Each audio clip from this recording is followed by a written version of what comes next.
त खेतमा खेत घुम्न आएको हो। मेरो खेतमा अहिले त यस्तो बेलामा त यो खेतहरूमा केही छैन हैन, तर मेरो खेतमा छ क्या।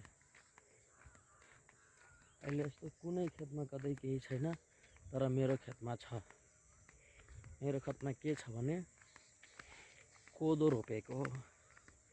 अस्ति भर्खरै रोपेको हो कोदो।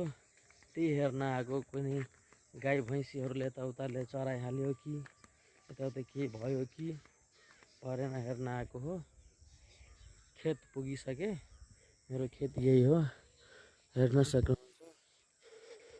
अस्ति नै कोदो रोपेको थियो, तर हुन त केही भएको छैन। तर यही रोडमा काम गर्ने मान्छेहरूले सायद ट्र्याक्टर कुदाएको छ यो बाटो भएर।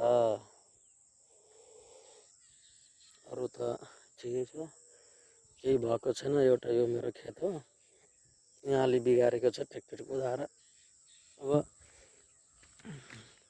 बाटो बनाउने क्रममा केही यताउता के गरे होला, सायद यही बिजुलीको खम्बा हाल्ने बेलामा सायद ट्र्याक्टर गयो होला।